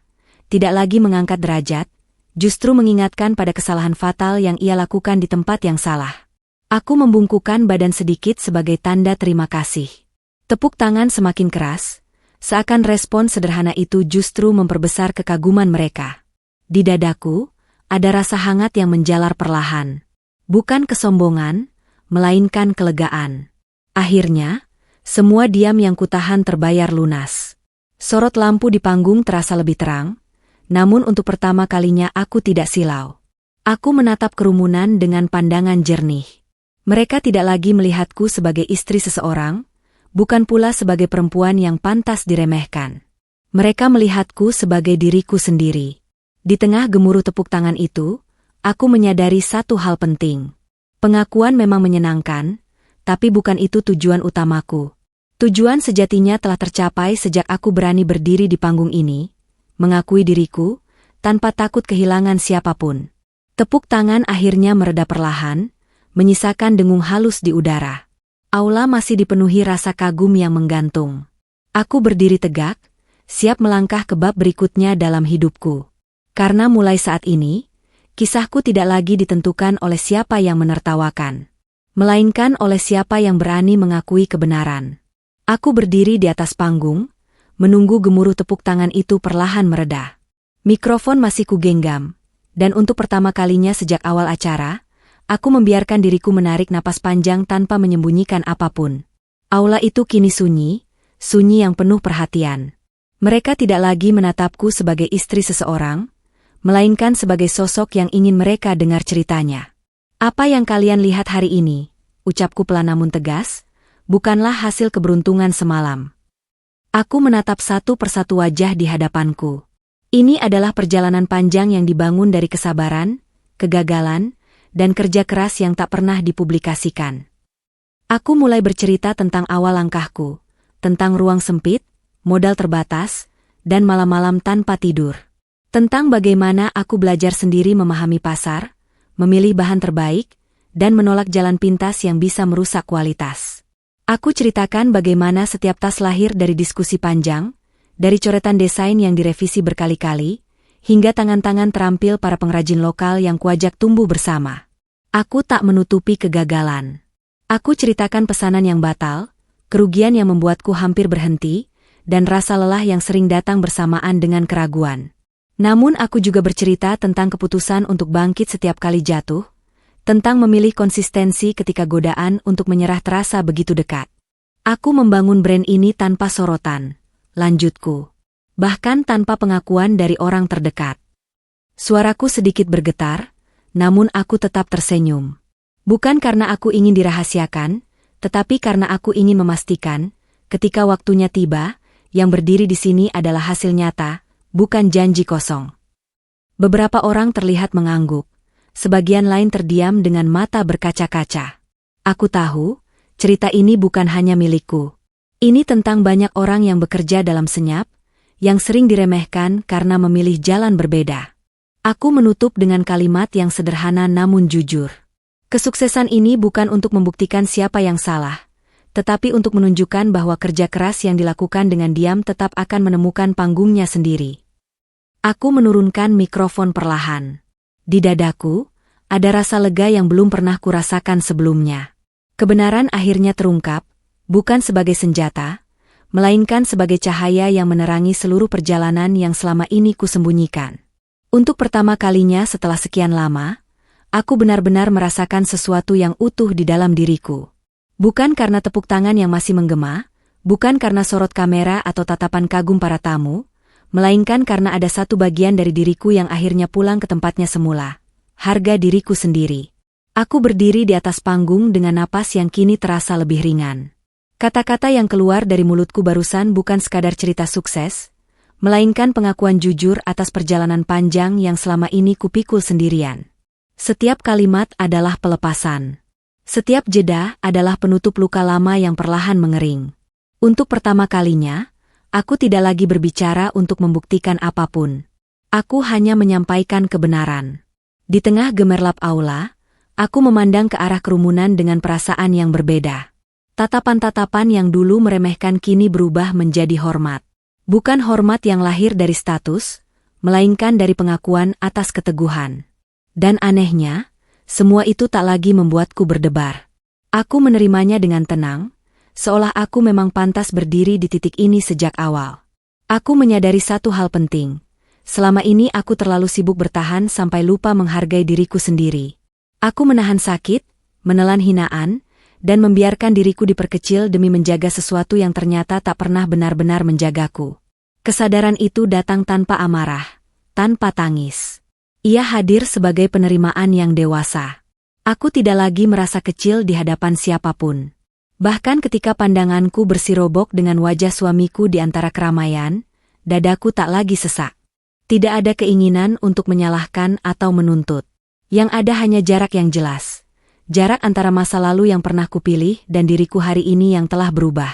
Harga diri itu kembali bukan karena orang lain akhirnya mengakui aku, melainkan karena aku sendiri akhirnya berhenti meragukan diriku. Aku menyadari bahwa aku tidak pernah lemah. Aku hanya terlalu lama diam. Dan diamku hari ini telah menjelma menjadi suara yang tak bisa diabaikan. Saat aku melangkah turun dari panggung, langkahku terasa mantap. Setiap tapak kakiku di lantai aula adalah pengingat bahwa aku berjalan dengan kehendakku sendiri. Tidak ada lagi bayang-bayang, tidak ada lagi rasa takut kehilangan. Aku sudah menemukan sesuatu yang jauh lebih berharga, keutuhan diriku sebagai seorang perempuan. Di titik itu, aku tahu, apapun yang menantiku setelah hari ini, aku akan menghadapinya dengan kepala tegak. Karena harga diriku tak lagi berada di tangan siapapun. Ia telah kembali ke tempat yang seharusnya, berakar kuat di dalam diriku sendiri. Aku baru beberapa langkah meninggalkan panggung ketika aku merasakan sebuah tatapan yang begitu kuat menempel di punggungku. Tatapan itu berbeda dari puluhan pasang mata lain yang masih memandangku dengan kagum. Tatapan itu berat, penuh gejolak, dan entah bagaimana, menyakitkan. Aku tahu tanpa perlu menoleh, itu adalah tatapan suamiku. Saat akhirnya aku menoleh, pandangan kami bertemu. Untuk sesaat, waktu terasa melambat. Mata yang menatapku bukan lagi mata yang selama ini ku kenal. Tidak ada tawa meremehkan, tidak ada sorot gengsi, tidak ada sikap acuh yang biasa ia tunjukkan padaku di rumah. Yang kulihat kini adalah kebingungan yang telanjang, tercampur rasa kehilangan dan penyesalan yang tak sempat ia sembunyikan. Wajahnya pucat, rahangnya mengeras, seolah ia sedang menahan sesuatu yang ingin keluar. Kata-kata, mungkin juga kesadaran yang datang terlambat. Di balik keramaian aula yang masih riuh oleh percakapan, kami terjebak dalam keheningan kecil milik kami sendiri. Ia menatapku seakan sedang mencoba mengenali siapa aku sekarang. Aku menyadari satu hal yang membuat dadaku bergetar pelan. Ia baru saja kehilangan sesuatu yang selama ini ia anggap akan selalu ada. Bukan kehilangan karena aku pergi, melainkan karena aku telah berubah. Perempuan yang berdiri di hadapannya kini bukan lagi istri yang diam, yang menunggu, yang menelan luka demi mempertahankan kebersamaan. Langkahnya maju satu, lalu terhenti. Tangannya terangkat sedikit, ragu, seperti ingin memanggilku atau menyentuhku, namun tak berani. Untuk pertama kalinya, aku melihatnya tak percaya diri. Sosok yang dulu begitu yakin bahwa aku akan selalu berada di posisiku kini tampak goyah, seolah pijakan yang selama ini ia injak tiba-tiba runtuh. Aku membaca banyak hal dari matanya, pertanyaan yang tak terucap, penyesalan atas tawa yang tadi ia lepaskan, dan mungkin kesadaran bahwa ia telah salah memilih sikap. Namun semua itu datang terlambat. Tatapan itu bukan lagi sesuatu yang kutunggu. Ia hanya menjadi bukti bahwa kebenaran memang selalu menemukan jalannya sendiri. Anehnya, aku tidak merasa puas. Tidak ada kemenangan yang membuncah, tidak ada dendam yang terbayar. Yang kurasakan justru ketenangan yang jernih. Aku tidak membutuhkan permintaan maafnya untuk merasa utuh. Aku tidak membutuhkan pengakuannya untuk merasa berharga. Aku membalas tatapannya dengan tenang, tanpa senyum, tanpa amarah. Hanya sebuah pandangan singkat yang menyampaikan satu hal sederhana. Aku telah melangkah terlalu jauh untuk kembali ke titik di mana ia merasa berkuasa. Lalu aku memalingkan wajahku, melanjutkan langkah dengan mantap. Di belakangku, aku tahu tatapan itu masih mengikuti. Tatapan penyesalan dari seseorang yang baru menyadari nilai sesuatu setelah ia kehilangannya. Dan untuk pertama kalinya, tatapan itu tidak lagi memiliki kuasa apapun atas diriku. Ia mengejarku di tengah keramaian yang mulai buyar. Langkahnya terdengar tergesa di belakangku, memanggil namaku dengan suara yang asing di telingaku. Bukan lagi suara penuh perintah atau nada meremehkan seperti yang biasa ku dengar di rumah, melainkan suara yang rapuh, seolah takut kehilangan sesuatu yang baru saja ia sadari nilainya. Kita perlu bicara, katanya akhirnya ketika aku berhenti di dekat lorong samping aula. Suaranya rendah, hampir memohon. Di sekeliling kami, orang-orang berlalu lalang, namun jarak di antara kami terasa seperti ruang tertutup yang sunyi. Aku menatapnya sebentar. Wajah yang dulu begitu ku kenal kini terasa jauh. Ada kerutan di dahinya, napasnya tak beraturan, dan matanya bergerak gelisah mencari respons dariku. Mungkin ia berharap aku akan marah. Mungkin ia menunggu tangisan atau tuntutan. Namun semua itu tak ia dapatkan. Ada banyak hal yang ingin aku jelaskan. Lanjutnya cepat, seolah takut aku akan pergi. Aku tidak tahu kalau selama ini, kalau semua ini, kalimatnya terputus, tak menemukan ujung yang tepat. Kata-katanya berantakan, seperti pikirannya. Aku mendengarkan tanpa menyela. Anehnya, aku tidak lagi merasa perlu berbicara. Semua penjelasan itu terasa datang terlambat, seperti hujan setelah tanahnya kering retak terlalu lama. Aku sudah melalui fase bertanya, berharap, dan menunggu. Fase itu telah usai. Diamku bukan lagi bentuk ketakutan. Diamku adalah pilihan. Aku memilih untuk tidak mengorek luka lama, tidak membuka kembali pintu yang telah kututup dengan sadar. Setiap kata yang ingin ia ucapkan tak lagi memiliki ruang di hatiku. Ia menatapku lebih dalam, seolah mencoba membaca keputusanku dari sorot mataku. "Kamu marah?" tanyanya pelan. Aku menggeleng tipis. Bukan marah, bukan juga sedih. Yang ada hanyalah jarak yang jelas. Aku tidak membencinya. Aku juga tidak lagi mengharapkannya. Perasaan itu telah berubah menjadi sesuatu yang lebih tenang dan final. Aku hanya ingin kamu tahu. Ia kembali mencoba. Aku mengangkat tangan perlahan, menghentikannya. Gerakan sederhana itu cukup untuk membuatnya terdiam. Untuk pertama kalinya, aku memegang kendali penuh atas percakapan ini tanpa perlu satu kata pun. Aku menatapnya dengan tenang, lalu berkata singkat, "Sudah cukup." Hanya 2 kata, tapi di dalamnya terkandung semua yang tak perlu lagi dijelaskan. Aku melangkah pergi, meninggalkannya berdiri sendiri di lorong itu. Tidak ada teriakan, tidak ada drama. Hanya percakapan singkat yang berakhir dalam diam. Di setiap langkah menjauh, aku merasa semakin ringan. Aku tahu, diam yang kupilih hari ini bukanlah kekalahan. Ia adalah penutup yang layak. Penutup bagi bab panjang di mana aku terlalu sering mengorbankan suara sendiri. Kini, aku memilih melangkah tanpa perlu menoleh kembali. Keputusan itu tidak datang dalam ledakan emosi, tidak pula lahir dari satu kejadian dramatis. Ia hadir perlahan, tenang, dan pasti, seperti matahari yang terbit tanpa perlu diumumkan.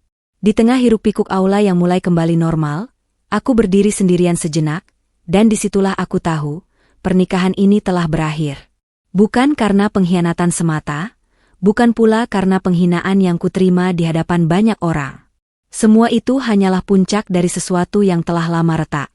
Pernikahan ini berakhir karena aku telah berhenti berharap. Karena hatiku tak lagi menunggu perubahan yang tak pernah datang. Aku mengingat kembali diriku yang dulu, perempuan yang percaya bahwa cinta cukup untuk menahan segalanya. Perempuan yang rela mengecilkan diri agar orang lain merasa besar. Aku tersenyum pahit mengenangnya. Aku tidak menyesali siapa diriku dulu, karena tanpa versi diriku yang sabar itu, aku tak akan sampai di titik kesadaran ini. Keputusan ini tidak membuatku menangis. Justru sebaliknya, ada ketenangan yang belum pernah kurasakan sebelumnya. Seolah beban yang selama ini kupikul akhirnya diletakkan dengan sadar, bukan dijatuhkan karena lelah. Aku tidak merasa gagal. Aku merasa selesai. Aku sadar, mempertahankan pernikahan yang telah kehilangan rasa hormat, hanya akan membuatku kembali melukai diri sendiri. Aku sudah terlalu lama berkompromi dengan luka. Kini, aku memilih berdamai dengannya dan melangkah pergi. Tak ada rencana pelarian, tak ada drama perpisahan di depan umum. Keputusan ini kuambil untuk diriku sendiri. Aku tahu, akan ada percakapan sulit di kemudian hari, akan ada konsekuensi yang harus kuhadapi. Namun semua itu tak lagi menakutkan. Aku telah belajar berdiri di atas kakiku sendiri. Aku menatap sekeliling, panggung, lampu, dan orang-orang yang tadi menyaksikan kebenaran terungkap. Semua itu terasa seperti simbol. Aku telah berdiri di hadapan dunia dengan jujur. Kini saatnya aku jujur pada diriku sendiri. Pernikahan ini telah berakhir bukan karena aku kalah, melainkan karena aku memilih diriku.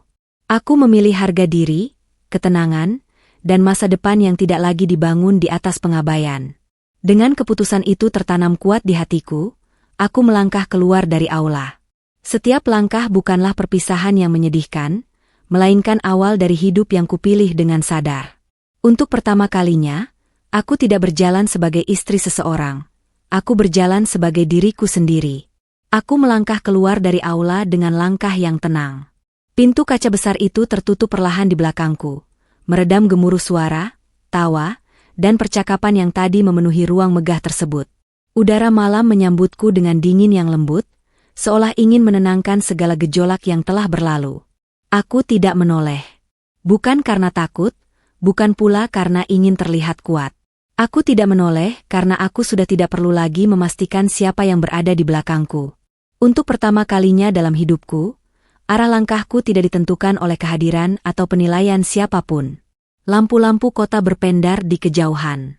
Mobil-mobil berlalu lalang, dunia berjalan seperti biasa, seolah tak peduli bahwa di dalam diriku baru saja terjadi perubahan besar. Aku berdiri sejenak di pelataran, menarik napas panjang. Dadaku terasa lapang, meski ada sisa-sisa perih yang belum sepenuhnya hilang. Namun perih itu tidak lagi menyakitkan. Ia hanya menjadi penanda bahwa aku pernah bertahan terlalu lama.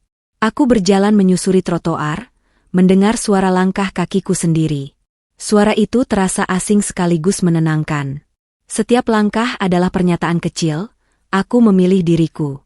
Tidak ada tangan yang kugenggam, tidak ada suara yang memanggil namaku dari belakang.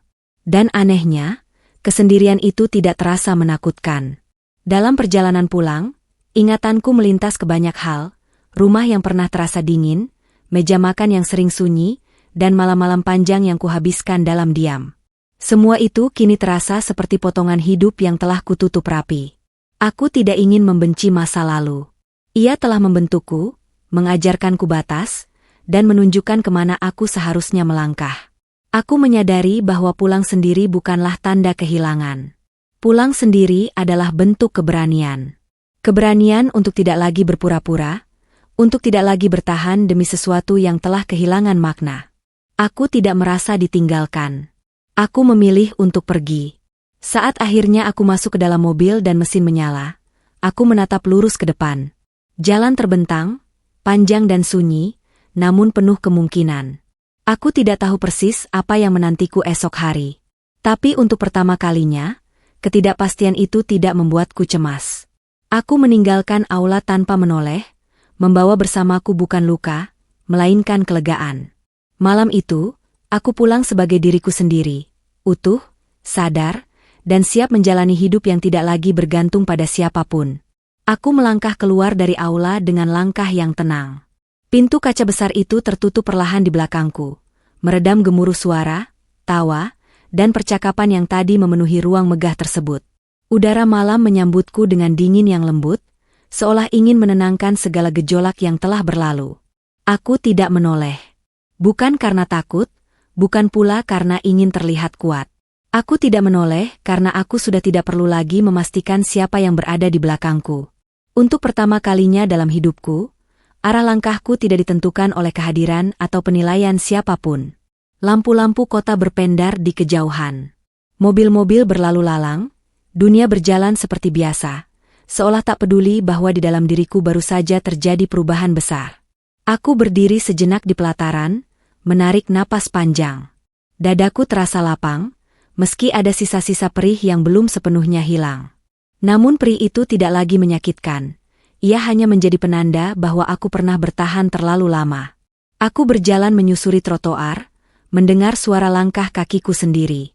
Suara itu terasa asing sekaligus menenangkan. Setiap langkah adalah pernyataan kecil, aku memilih diriku. Tidak ada tangan yang kugenggam, tidak ada suara yang memanggil namaku dari belakang. Dan anehnya, kesendirian itu tidak terasa menakutkan. Dalam perjalanan pulang, ingatanku melintas ke banyak hal, rumah yang pernah terasa dingin, meja makan yang sering sunyi, dan malam-malam panjang yang kuhabiskan dalam diam. Semua itu kini terasa seperti potongan hidup yang telah kututup rapi. Aku tidak ingin membenci masa lalu. Ia telah membentukku, mengajarkanku batas, dan menunjukkan kemana aku seharusnya melangkah. Aku menyadari bahwa pulang sendiri bukanlah tanda kehilangan. Pulang sendiri adalah bentuk keberanian. Keberanian untuk tidak lagi berpura-pura, untuk tidak lagi bertahan demi sesuatu yang telah kehilangan makna. Aku tidak merasa ditinggalkan. Aku memilih untuk pergi. Saat akhirnya aku masuk ke dalam mobil dan mesin menyala, aku menatap lurus ke depan. Jalan terbentang, panjang dan sunyi, namun penuh kemungkinan.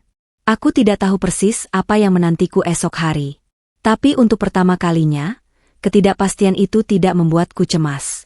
Aku meninggalkan aula tanpa menoleh, membawa bersamaku bukan luka, melainkan kelegaan. Malam itu, aku pulang sebagai diriku sendiri, utuh, sadar, dan siap menjalani hidup yang tidak lagi bergantung pada siapapun. Malam itu terasa berbeda dari malam-malam sebelumnya.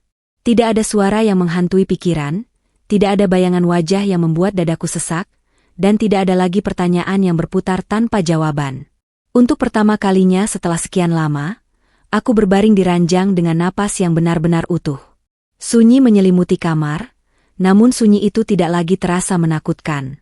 Ia justru hangat, seperti pelukan yang selama ini tak pernah kuterima.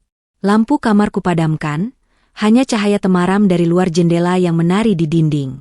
Aku memejamkan mata, membiarkan tubuhku tenggelam dalam kasur tanpa rasa waspada. Tidak ada lagi ketakutan akan esok hari, tidak ada lagi kecemasan akan kata-kata yang mungkin menyakitkan. Beban yang selama ini menempel di bahu seolah dilepaskan satu persatu, tanpa suara, tanpa drama. Aku teringat bagaimana dulu tidur selalu menjadi perjuangan. Mata terpejam, namun pikiran terus bekerja, memutar ulang setiap ejekan, setiap pengkhianatan, setiap tawa yang menghancurkan harga diri. Malam-malamku dipenuhi pertanyaan, salahkah aku? Kurangkah aku? Dan kini, pertanyaan-pertanyaan itu menguap begitu saja. Aku sadar, tidak semua hal butuh jawaban. Beberapa cukup dilepaskan. Selimutku tarik hingga menutupi bahu. Ada rasa aman yang asing, namun menenangkan. Aku tidak lagi menunggu seseorang pulang, tidak lagi berharap pesan singkat yang tak pernah datang. Kesendirian kali ini bukanlah kekosongan, melainkan ruang. Ruang untuk bernapas, untuk menjadi diriku sendiri tanpa tuntutan, tanpa pembuktian. Di tengah keheningan, aku tersenyum kecil. Senyum yang lahir bukan karena kemenangan di hadapan orang lain, melainkan karena damai di dalam diri. Aku telah melewati badai, berdiri di panggung dengan kepala tegak, dan memilih pergi tanpa menoleh. Malam ini adalah hadiah atas keberanian itu. Perlahan, rasa kantuk datang tanpa paksaan. Tubuhku rileks, pikiranku ringan. Untuk pertama kalinya, aku tidak membawa luka ke dalam tidur. Aku tidak memeluk amarah, tidak menggenggam penyesalan. Yang ada hanya kelelahan yang wajar, kelelahan setelah bertahan terlalu lama. Sebelum benar-benar terlelap, satu kalimat terlintas di benakku, aku aman. Kalimat sederhana, namun begitu kuat. Dan dengan keyakinan itu, aku membiarkan diriku tertidur, tenggelam dalam malam yang tenang, tanpa beban, tanpa air mata, hanya dengan hati yang akhirnya pulang ke tempatnya sendiri. Pagi datang dengan cahaya yang jernih. Tidak ada drama, tidak ada gemetar di tanganku saat aku bersiap. Aku mengenakan pakaian sederhana namun rapi, menatap bayanganku di cermin dengan pandangan yang tenang. Perempuan yang kulihat bukan lagi istri yang berharap, melainkan individu yang tahu apa yang ia inginkan. Aku tahu pernikahan ini telah berakhir sejak aku berhenti menangis diam-diam di malam hari. Langkah kakiku mantap menuju ruang yang akan mengubah status hidupku. Setiap langkah terasa seperti pernyataan, aku tidak lari, aku tidak bersembunyi.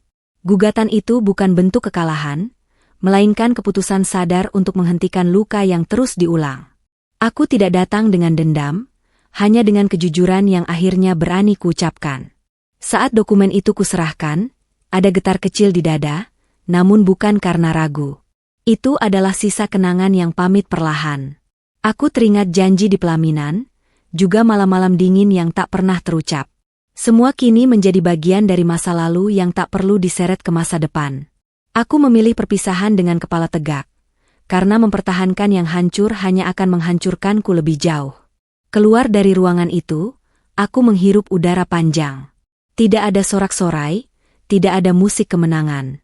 Namun ada sesuatu yang jauh lebih berharga, rasa hormat pada diri sendiri.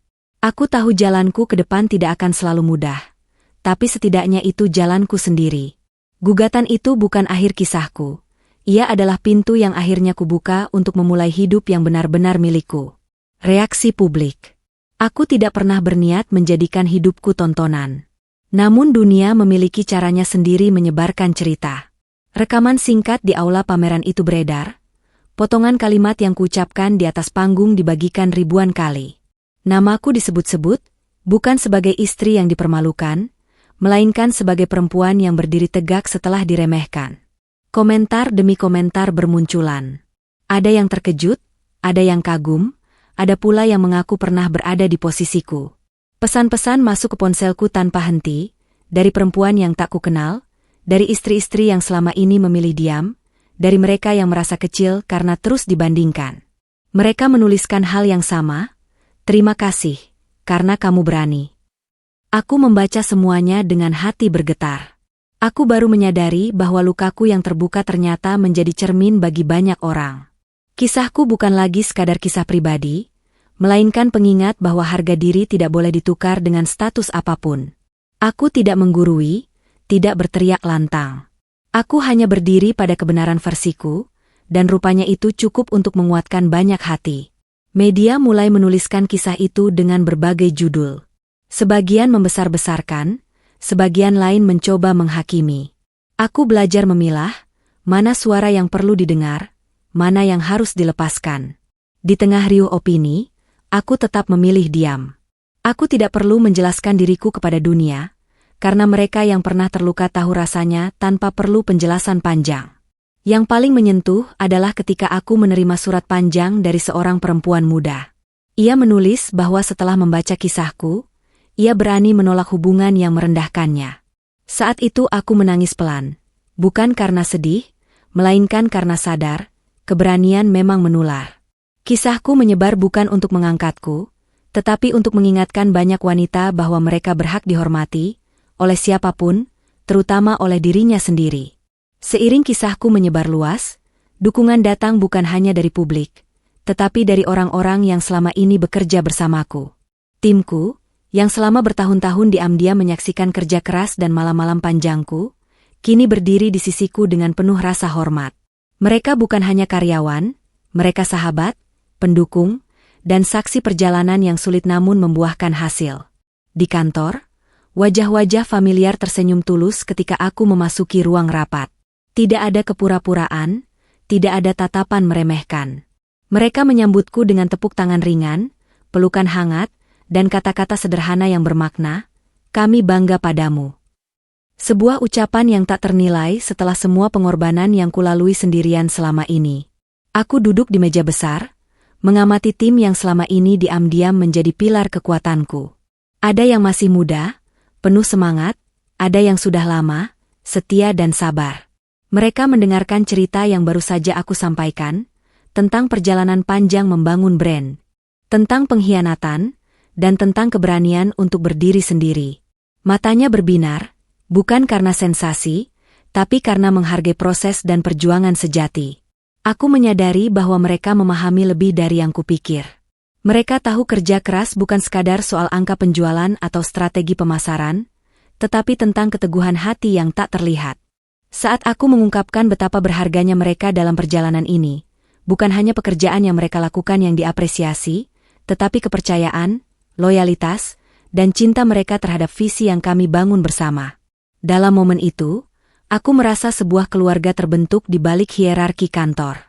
Kami saling memandang, saling menguatkan, dan saling berjanji untuk terus melangkah bersama. Dukungan mereka memberi keyakinan baru bahwa apapun yang terjadi di luar sana, aku tidak sendirian. Kami memiliki tim, visi, dan semangat yang sama. Malam itu, aku pulang dengan hati yang lebih ringan. Tersenyum mengetahui bahwa perjuangan yang kulalui bukan hanya untukku sendiri. Mereka, timku, kini turut merasakan bangga, terinspirasi, dan siap untuk menatap masa depan dengan keberanian yang sama. Aku menyadari, kesuksesan tidak akan berarti tanpa mereka yang setia berdiri di belakang, dan untuk pertama kalinya aku bisa merasakan kedalaman kata, bersama kita lebih kuat. Waktu berjalan tanpa menunggu siapapun, dan aku perlahan menyadari bahwa luka yang pernah mengoyak hatiku kini mulai mereda. Setiap malam yang dulu penuh tangis, kini digantikan dengan tidur yang nyenyak dan pagi yang penuh energi. Rasa sakit bukan hilang begitu saja, tetapi berubah menjadi pelajaran, menjadi lapisan kekuatan yang menempel di dalam diriku. Aku mengingat saat-saat di mana ejekan, pengkhianatan, dan kesepian terasa menekan hingga tak tertahankan. Wajah gundik itu, tawa suamiku yang menyakitkan, dan malam-malam hampa kini hanya menjadi bayangan samar. Dalam bayangan itu, aku tidak lagi merasa lemah. Aku merasa telah bertahan dan bertumbuh. Luka itu mengajari aku pentingnya menempatkan diri sendiri di posisi utama, untuk belajar mencintai diriku sebelum berharap dicintai orang lain. Kesembuhan ini datang perlahan, bukan instan. Ada hari-hari ketika kenangan buruk muncul kembali, namun aku sudah belajar menatapnya dengan tenang. Aku menulis jurnal, bermeditasi, dan menyibukkan diri dengan bisnis serta kegiatan yang membangun. Setiap langkah kecil menjadi pengingat bahwa hidupku tidak ditentukan oleh orang lain, dan bahagia bisa diraih dengan menghormati diri sendiri. Aku mulai merasakan kedamaian dalam keseharian. Senyumku lebih tulus, tawa lebih lepas, dan hati tidak lagi mudah terguncang oleh komentar atau perilaku orang lain. Ketika orang bertanya bagaimana aku bisa tetap kuat, aku tersenyum dalam diam, menyadari bahwa rahasia kekuatanku adalah menerima, melepas, dan memberi ruang bagi diri sendiri untuk sembuh. Masa lalu tetap ada, tetapi ia tidak lagi menahan langkahku. Setiap luka yang sembuh menumbuhkan kebijaksanaan, membentuk batas-batas yang sehat dalam hubungan, dan menguatkan tekad untuk hidup tanpa penyesalan. Aku menyadari bahwa penyembuhan sejati bukan hanya tentang menutup luka, tetapi juga tentang belajar berjalan lagi dengan kepala tegak, hati terbuka, dan semangat yang tak tergoyahkan. Kini, aku menatap masa depan dengan keyakinan. Aku tahu masih banyak tantangan menunggu, tetapi aku siap menghadapinya sebagai perempuan yang utuh. Luka yang sembuh telah mengubahku, menjadikanku pribadi yang lebih kuat, lebih bijaksana, dan lebih menghargai diriku sendiri. Dan untuk pertama kalinya dalam waktu yang lama, aku merasa benar-benar bebas.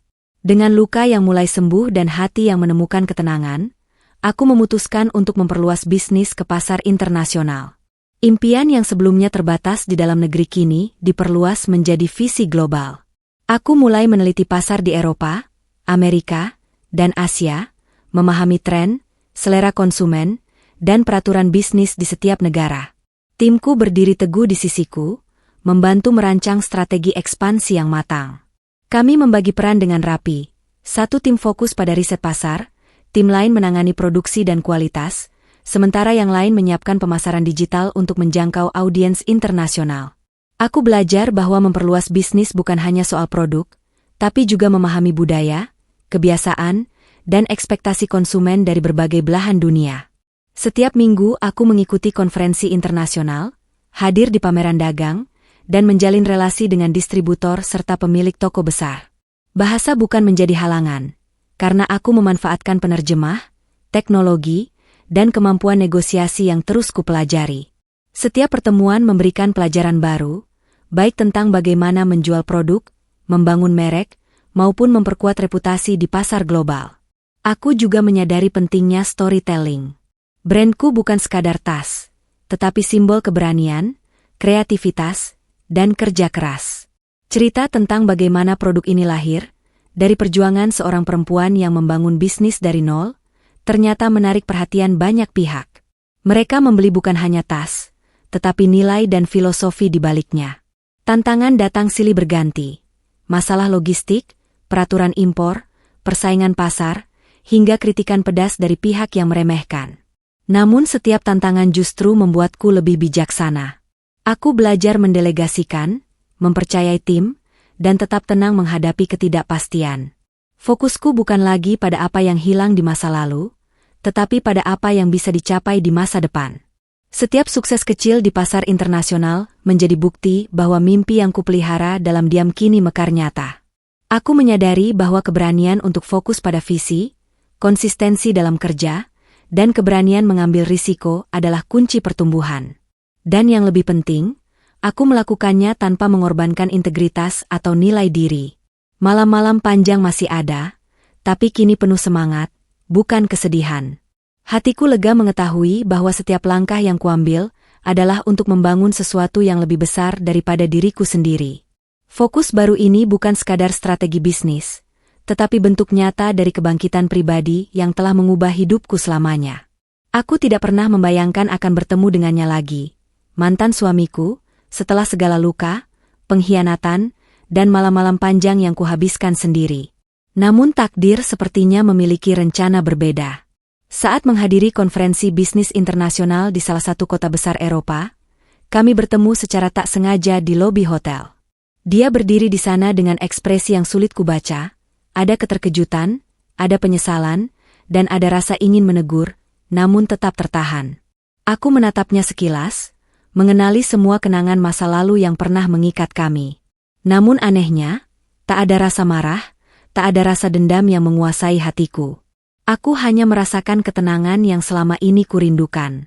Luka-luka yang dulu begitu membebani kini telah menjadi lapisan pelindung yang membuatku mampu melihatnya sebagai bagian dari masa lalu, bukan ancaman untuk masa depan. Mereka yang berada di sekitar tampak tidak menyadari ketegangan halus ini. Aku melanjutkan langkah dengan tenang, senyum ringan terukir di wajahku, menyapa beberapa kolega internasional yang menunggu. Mantan suamiku berdiri kaku, menahan kata-kata yang sepertinya ingin ia ucapkan. Dia menatapku, mungkin berharap melihat istri yang dulu lemah. Namun yang ia temukan adalah perempuan yang tegak, percaya diri, dan bersinar dengan pencapaiannya sendiri. Kami akhirnya duduk untuk percakapan singkat. Tidak ada tuduhan, tidak ada permintaan maaf panjang yang berlarut. Hanya percakapan sederhana tentang profesionalisme, kesuksesan masing-masing, dan realita bahwa hidup terus berjalan. Aku mendengarkan dengan tenang, membiarkan kata-kata mengalir, namun hatiku tetap aman, tidak terguncang oleh masa lalu. Di tengah pertemuan itu, aku menyadari satu hal penting. Pertemuan ini bukan untuk menghidupkan kembali hubungan lama, melainkan untuk menegaskan bahwa aku telah bangkit. Semua yang kulalui membentuk diriku menjadi perempuan yang mandiri dan tangguh. Mantan suamiku hanyalah bayangan masa lalu yang kini tidak lagi memiliki kuasa atas emosiku. Ketika pertemuan itu berakhir, aku menyalami tangannya dengan anggun, senyum ringan menutup segalanya. Aku melangkah pergi tanpa menoleh, meninggalkan ruang itu dengan kepala tegak. Rasa damai mengisi hatiku, menggantikan kepedihan lama. Pertemuan tak sengaja ini menjadi simbol bahwa aku telah menutup satu bab, sembuh dari luka, dan siap menatap kehidupan baru tanpa beban. Sore itu, saat cahaya matahari menembus jendela lobi hotel, aku menyadari bahwa pertemuan itu adalah pengingat bahwa masa lalu boleh ada, tapi ia tidak menentukan masa depan. Aku telah menemukan kekuatan dalam diriku sendiri, dan itu cukup. Setiap langkah yang kutempuh kini adalah pilihan, bukan keterpaksaan. Dan untuk pertama kalinya, aku benar-benar merasa bebas dari bayangan siapapun selain diriku sendiri. Di pagi yang tenang itu, aku duduk di kantor yang kini menjadi pusat operasional brandku, menatap deretan tas yang tersusun rapi di rak. Cahaya matahari menembus jendela, memantul lembut di permukaan kulit tas yang kukerjakan sendiri. Aku tersenyum, bukan karena kesuksesan semata, tetapi karena pemahaman mendalam bahwa nilai diriku tidak pernah, dan tidak akan pernah, ditentukan oleh orang lain. Beberapa tahun lalu, aku pernah merasa kecil, tak berdaya, dan tergantung pada pengakuan suamiku dan penerimaan orang di sekitarku. Kini semua itu hanyalah kenangan yang mengajarkan satu hal penting. Kebebasan sejati lahir dari pengakuan terhadap diri sendiri. Aku bebas memilih, bebas bertindak, dan bebas menentukan arah hidupku tanpa ada ketergantungan pada penilaian orang lain. Aku menelusuri lorong-lorong kantor, menyapa timku yang sibuk menyiapkan pengiriman internasional. Mereka menatapku dengan rasa hormat dan kehangatan. Aku tahu, hubungan ini dibangun dari kepercayaan, kolaborasi, dan visi yang sama, bukan sekadar status atau kekayaan. Rasa hormat yang kuberikan karena mereka pantas mendapatkannya, bukan karena mereka wajib memberikannya padaku. Di meja kerja, aku membuka laptop dan melihat laporan penjualan global. Setiap angka, setiap grafik adalah bukti nyata dari kerja keras yang kulakukan sendiri. Aku tidak lagi membutuhkan validasi dari mantan suami, dari gundik, atau dari siapapun yang pernah meremehkan. Aku menciptakan nilai itu sendiri. Dan lebih dari itu, aku belajar menghargai diriku tanpa menunggu persetujuan dari pihak manapun. Dalam beberapa minggu terakhir, aku mulai menerima undangan untuk berbicara di berbagai seminar internasional tentang kepemimpinan perempuan, kewirausahaan, dan inovasi. Aku berdiri di panggung, berbagi cerita, bukan untuk menunjukkan siapa aku, tetapi untuk menginspirasi perempuan lain agar percaya pada kekuatan mereka sendiri. Setiap tepuk tangan dan senyum dari peserta mengingatkanku bahwa kebebasan dan harga diri adalah hadiah yang bisa kita raih sendiri, bukan diwariskan atau diberikan. Aku juga mulai menulis buku tentang perjalanan hidupku, dari dia menanggung sakit hati, membangun mimpi, hingga akhirnya menemukan kebebasan dan merdeka. Menulis membuatku semakin mengerti betapa kuatnya seorang perempuan ketika ia berhenti membiarkan orang lain mendikte hidupnya. Ceritaku bukan tentang dendam atau balas dendam, tetapi tentang kekuatan untuk bangkit dan menentukan jalan sendiri. Malam itu, ketika kantor mulai sepi, aku duduk sendiri, menatap kota yang bersinar di bawah langit gelap. Ada rasa damai yang belum pernah kurasakan sebelumnya. Aku menyadari bahwa kebebasan sejati adalah ketika kita mampu berdiri tegak, tidak takut pada masa lalu, tidak terikat pada penilaian orang lain, dan tetap bergerak maju dengan keyakinan penuh. Perempuan merdeka bukanlah mereka yang menolak bantuan, melainkan mereka yang tahu kapan harus berdiri sendiri. Aku telah menjadi perempuan itu. Semua luka, air mata, dan perjuangan yang kulalui telah membentuk diriku menjadi sosok yang tak tergoyahkan. Dan untuk pertama kalinya, aku benar-benar merasa memiliki hidupku sendiri, dengan semua pilihan dan keputusan berada di tanganku sendiri. Aku merdeka. Aku berdiri di teras kantor baru, menatap kota yang berkilau di bawah cahaya senja. Angin malam menyapu wajahku dengan lembut, dan untuk pertama kalinya dalam bertahun-tahun, aku merasakan ketenangan yang murni. Semua perjalanan panjang yang kujalani, air mata, kekecewaan, pengkhianatan, kerja keras, dan perjuangan, akhirnya membuahkan hasil. Aku tersenyum, bukan sekadar karena kesuksesan materi, tetapi karena aku berhasil menaklukkan hidupku sendiri. Di sekelilingku, tim yang setia menatapku dengan kagum dan hangat. Mereka bukan hanya rekan kerja, tetapi bagian dari keluarga yang memilih mendukungku, bukan menilai. Kami berbicara tentang rencana ekspansi, proyek baru, dan ide-ide kreatif yang terus bermunculan. Dalam setiap percakapan itu, aku merasa terhubung dengan sesuatu yang lebih besar dari diriku sendiri. pencapaian yang lahir dari tekad dan kebebasan. Aku menoleh sejenak ke jalanan di bawah. Tak ada bayangan masa lalu yang menekan. Mantan suamiku, Gundik, dan semua orang yang pernah meremehkan atau merendahkanku hanyalah bagian dari sejarah yang membentuk kekuatanku. Aku tak membutuhkannya lagi. Mereka pernah memegang kendali atas perasaanku. Tapi sekarang kendali itu sepenuhnya berada di tanganku sendiri. Kepuasan yang kurasakan bukan berasal dari balas dendam atau pembuktian kepada orang lain, melainkan dari kesadaran bahwa aku telah menjalani hidupku dengan penuh integritas, keberanian, dan tekad.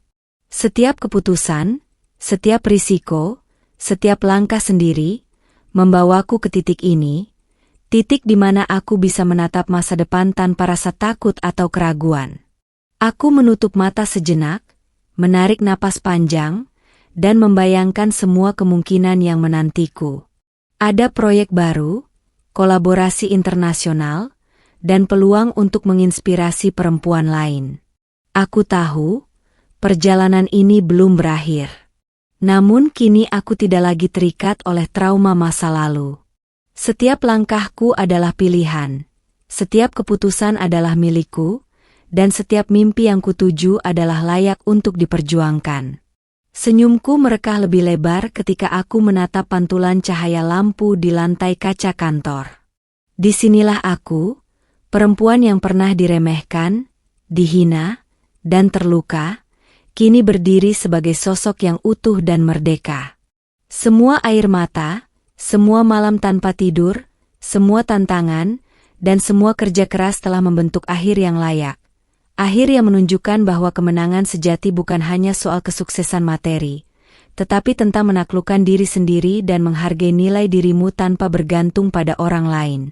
Aku menatap ke depan, senyum tak lepas dari wajahku. Dunia terbentang luas, penuh dengan peluang dan kemungkinan.